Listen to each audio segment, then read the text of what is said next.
Michael bought in Pimpma, settled in 2016, bought it for $436,000, currently valued at $1 million. Current profit, $633,000, 1,453% return. Susan, she bought in Strathpine for $356,000, currently valued $823,000, current profit $466,000, 1,300 return on investment. 1,162 people a day coming into Australia. And for every 3 people that come into the country, we need 1 dwelling. So that 1,162, we divide that by 3, but we need like nearly 400 houses to be built every single day just for these people to live somewhere. Let that sink in. This is the elephant in the room, because the Labor government are trying to blame capital gains tax discount, but really at the end of the day, it is Labor's policies that are actually putting prices up. Hello and welcome to the Positive Property Podcast. This is George Markoski, your host. Tonight, we're talking about the growing pressure in the Australian property market. On the surface, parts of the property market appear stable, but underneath, structural pressures are building. And what is this all about to do? So we're going to talk about that tonight. Okay, last week talked about CTG, the capital gains tax. And this week, what I want to talk about is what's happening in the property market. But also, what I'd like to do is really delve down and show you the stats behind the scenes, because it's all about numbers. Because what happens is when we invest in property, we've got to look at the macro and look at what's happening on a macro level, and what macro is the big level. And then you look at the micro level, because in Australia, so for example, Australia is one market out of 189 countries or whatever it is in the world. And what I like to do is I like to look at the whole world as a whole. And funny enough, we're going to show some stats today about what I predicted about several countries about property and what's been happening. I should really get my old stats out, which is very exciting, because what I look at is demographics, because demographics tells the story. Because when it comes to demographics, what are we looking at? One, we're looking at population growth. Population growth is probably the biggest driver of property prices, because when it comes to property, or really any commodity, anything, when it comes to anything really, there's only 2 parts you can look at. You've got to look at supply, you've got to look at demand. And really, that's the way it looks. And when you look at supply and demand, and you look at the fundamentals that give you a clear picture of the underlying demand and the underlying supply, then you can work out, is this thing going to go up in value or is it going to go down in value? That's what it comes down to really at the end of the day. And what we do is, sometimes I feel like I'm a political commentator because I comment about politics all the time as well. And the reason I'm not that interested in politics, but politics writes policy and policy affects money. And that's why it's very important. Because you look at a country is run by a political party, and literally it's like the prime minister or president is the CEO of a company, and the GDP and the national debt is their profit and loss. And what they're doing is they're doing different things to try to balance the budget and keep everything running. So I guess running a country is like running a big business. And as investors, we need to be aware of what's happening in the world. And, in Australia, we like to be aware of what's in Australia, but also we like to be aware of what's happening in United States, what's happening in China, because China and United States are big trading partners of Australia. So we need to know that as well. But I also like to look at Canada, New Zealand, and other Western countries that have got similar demographics to find out what they're doing in their property market and what's happening and what's affected it. So we can learn from that and probably get some clues so we don't get stuck or get caught out. So for example, New Zealand, property prices dropped in New Zealand, right? And actually next week, I'm going to go through all the stats to show you how much they've dropped, why they've dropped, and what they're doing about it. And the reason I want to show you this is because I look at that and think, okay, when this happens in Australia, what's going to happen in Australia? Because we've always got to keep an eye on what's going to happen, because no one's got a crystal ball. But what we can do is look at all the factors and try to guess what's going to happen. And at the moment, there's a lot of pressure building in the property market. And there's pressure with different things, and I'm going to go through that now and show you. Okay, the growing pressure in the Australian property market. So on the surface, Australia looks very steady. Prices in many areas have held. Rental demand is strong. There's no broad collapse. Stability does not mean there is no pressure. And this is what's happening at the moment. These are the things that are causing the pressure. Interest rates remain restrictive. Household debt is elevated. Population growth is running ahead of supply. Construction activity is constrained. And lending conditions are tighter than most people realize. So individually, these things are very manageable. And if you only have one thing, it doesn't matter that much. But together they cause pressure. So what I want to do today, I'm not going to be talking about headlines. I'm going to be talking about the data and show you what it means and how it's going to affect the property market. So this is the state of the nation at the moment. So construction is not keeping pace. And you've heard me bang on about this all the time. And this is one of the levers. This is one of the things that's putting pressure. So recent construction activities remains below the level required to close the existing supply gap. So housing projects typically take 12 to 24 months from approval to completion, which means today's weaker approvals reduce supply well into the future. And that's the big issue. So even if approvals stabilise, the current pipeline does not support a rapid recovery in completions. And if you look at this line up here, the red line, that's Albo's housing target. And you can look at approvals, the blue line, and then look at the completions. And you can see approvals are a lot higher than completions. But if you look at 2022, look at the amount of approvals and the amount of completions. And now that trend is happening again. So this is the other challenge, right? The build cost remains structurally higher. Detached construction costs surged more than 30% between 2020 and 2023. Although growth has slowed, cost level remain well above pre-pandemic norms. So higher land, higher labour and material costs compress margins and reduce the number of projects that meet feasibility thresholds. So basically, it's harder to make a profit as a developer or a builder, which is bad because then it's harder for them to actually build more and develop more. And this is the reason, I tell mums and dads, don't go out there and try to become a developer, because even developers that have got experience are losing money developing properties. And there's construction companies going broke every week, and it's happening this year as well. So construction is falling behind the economy. So over the past decade, output per hour in construction has barely improved. So if you look at the market sector, this is the orange line. It's gone up, right? So mining and professional services have lifted materially. So basically what this means is for every hour worked by someone, we're getting more done. But when it comes to construction, it's actually gone down. So when output doesn't improve but costs rise, supply becomes slower and more expensive to deliver. This is just a fact. Now, build times are getting longer. The amount of quarters now, units now take 9 quarters on average to complete, up from 6. And houses have moved about 2 to 3 quarters to close to 3 to 4 quarters. So reducing annual turnover of new supply. So what we're going to look at is we're going to look at the supply side. And when it comes to the supply side, we're looking at approvals. Then when you look at approvals, then you've got to look at, okay, what actually gets started? Now, even the stuff that gets started, which is not everything gets approved, takes longer to finish. So the whole chain slows down, putting more pressure on the supply side. And there's an underlying pressure that's growing. And when you take a lot longer to build everything, this makes a big difference. Developer margins are under pressure. So because construction costs have risen significantly faster than consumer inflation since 2020, higher labor material costs lift the base cost of every new project. So if the sale price doesn't rise at the same pace, margins compress and the project stalls. And this is the thing. So you look at this graph here, you look at consumer price index, how much it's gone up, and you look at house construction gone through the roof. And part of this is materials and the supply chain that happened in COVID. But not only that, what's happening now is the government is doing a lot of big projects that have taken a lot of skilled labor off. And I think this is part of the reason that per hour, how much we're getting done is not as much, because all the people that are really good, they're working with the government, getting a cushy job, building infrastructure, getting ready for the Olympics for Brisbane, building tunnels. There's a $15 billion tunnel they're building in South Australia. South Australia now has got a $30 billion nuclear submarine facility they're going to be starting building. So there's a lot going on. So you're getting skilled labor taken away from housing. So what happens is you get the not so skilled labor. And these guys can't build as fast or as good. Therefore, it costs more.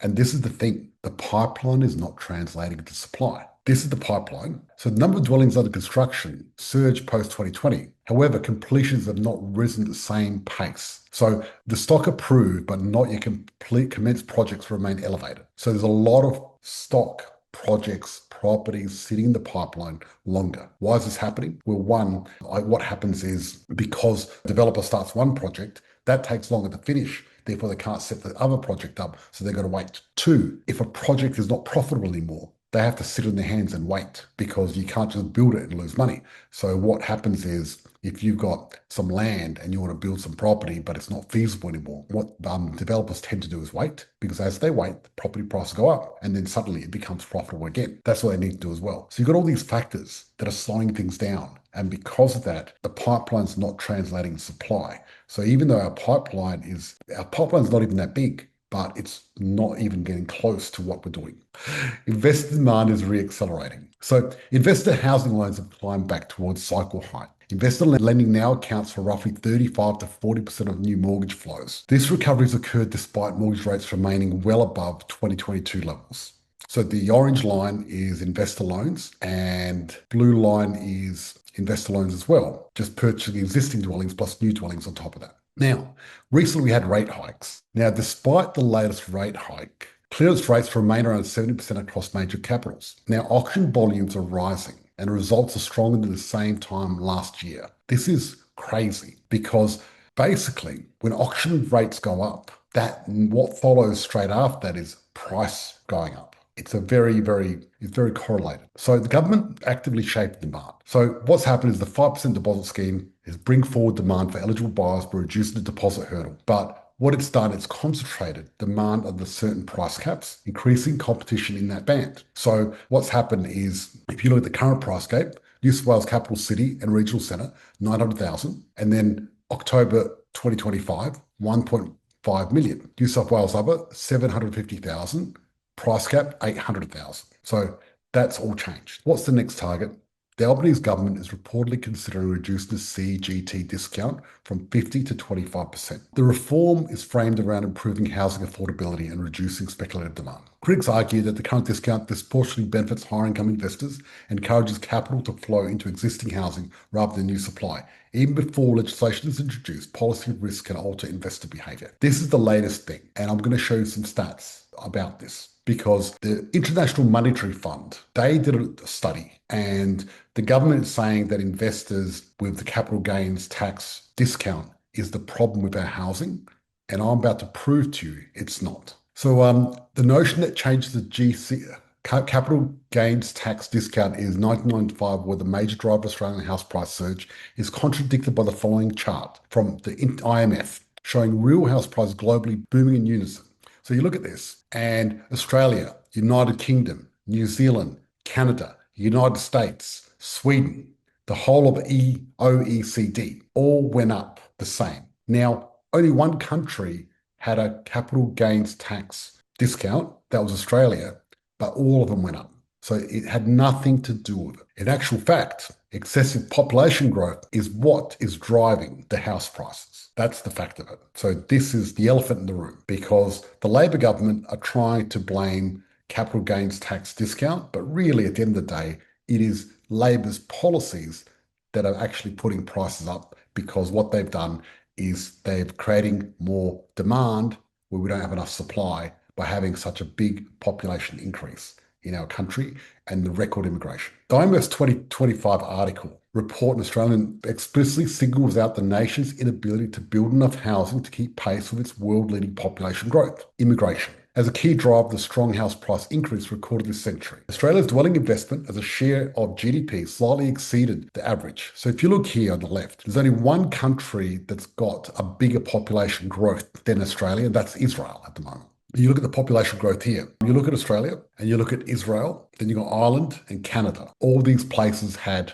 massive property price increases. And then you look at Italy. Look at the population growth. It hasn't grown at all. It's almost nothing. And that's why you can buy a house in Italy for €2 in villages, because they've got no population growth. It's all about supply and demand. Yes, so Australia's population growth was the second highest in the whole of the first world. And you look at this here. So this graph shows you population growth has been a contributor, probably the single most important contributor to Australia's high house prices. As you can see all the different countries here, and you look at annual population growth and then change of house prices. And what have we noticed? There's a graph. Higher population equals higher property prices. Very basic. The same can be said for Australian rents, which have risen alongside strong population growth. The reality is that Australia's chronically high rate of immigration is the bigger contributor to Australia's expensive housing, both to purchase and rent.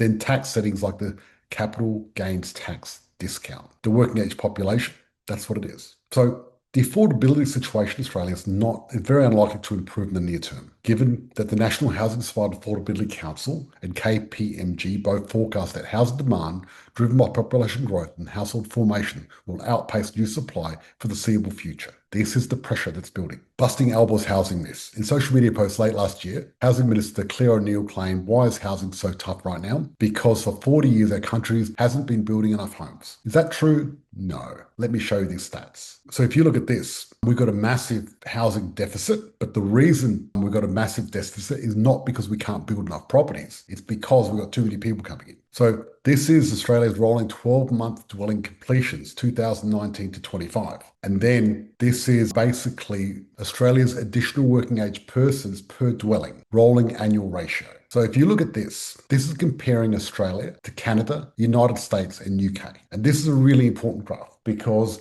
a lot of people having a go at Australia not being able to build enough houses. And I'm here to bust that myth. Australia actually does a brilliant job of building homes, achieving the status of Anglosphere champion in per capita dwelling completions for 37 years straight. So basically, but various governments over the last 20 years have chosen to run migration intakes that have significantly outstripped the ability to supply enough new homes and not stunt household formation rates. So you look at here, annual dwelling completions per 100,000 people. Australia is above Canada, above United States, above UK. We are just really good at building houses compared to the rest of the world. The other challenge is rising land costs. And the reason land costs have gone up, you'd think Australia, we've got so much land, we're such a big country that we'd be able to get enough land. But the challenge is, with land, you need infrastructure. But also there's red tape with government and everything else. So there's a lot of expenses with getting dirt and turning it into property development, right? And if you look at this blue chart, residential land values have gone through the roof. And you look at commercial and rural land, hasn't gone up much at all. So it's increased 7% over the last year to a record $8.3 trillion in Australia. So 75% of Australia's properties is land component. So the median lot price in Australia has risen by 46% since 2019 and 540% since 2000. Also, construction's gone up, labor's gone up, materials have gone up. And there's median lot values are in the capital cities, Greater Sydney, Melbourne, Brisbane, Adelaide. And as you can see, they've all gone up. And lot size has gone down, lot value has gone up. Okay, so strongly listing lot price alongside high material costs and labour shortages are the major barriers to building homes for Australia's rapidly growing population. The supply curve for housing construction has shifted to the left, reducing the volume of homes built and increasing their cost. Now, look at this. I don't want to get political, but you look at Hawke and Keating. This is net overseas migration per day in office. Hawke and Keating, 256 people per day. Howard, 407. Rudd Gillard, 617. Abbott, Turnbull, Morrison, 610. Albanese, 1,162 people a day coming into Australia. And for every 3 people that come into the country, we need 1 dwelling. So that 1,162, we divide that by 3, but we need like nearly 400 houses to be built every single day just for these people to live somewhere. Let that sink in. Now, the other sad thing is Australia's replaced the mining boom with a government spending boom. So we had a massive mining boom back in the day, but now we've got a government spending boom. They're doing the biggest projects they've ever done in history. So you look at resources and public sector cycles. You look at back in 2010, and we had that massive mining boom, which was happening. And now mining's gone down, and now public demand has gone up a lot. It's huge.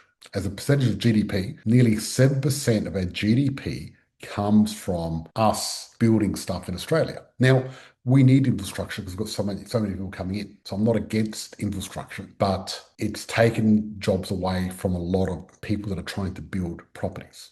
So unlike the mining boom, the growth in public demand is being funded by taxpayers and is concentrated in less productive sectors, such as health, aged care, and NDIS. So the Labor government's always going to do this. The public demand now accounts for 28.5% of GDP, far above the pre-pandemic average. So if you look at NDIS, 2016, how much money we're spending on NDIS, and you look at the age pension, and now the NDIS is spending as much as is almost as much as the age pension in Australia. The NDIS alone costs 50 billion a year, and it's projected to exceed 100 billion.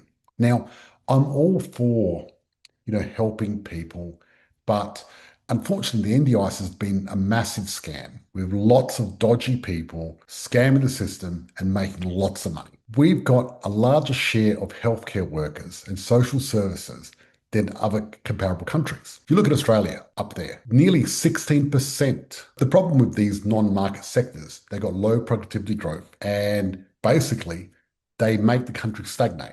It's really crazy that we've got that many people working in social services and healthcare. So public demand does not respond to rate hikes like households do. So the RBA has to work harder and keep rates higher. Spending grew 5.9% last year and is forecast at 4.5% this year. Economic growth has stayed below 2.1%. To ease inflation, public demand must fall towards 25% of GDP. That has not happened in 3 years. So, how Albo turned immigration into an inflation bomb. Inflation stayed weak during the last immigration boom for two reasons. Chinese migrants bought capital that funded new apartment supply, and rents fell from 2014 to 2020 despite strong population growth.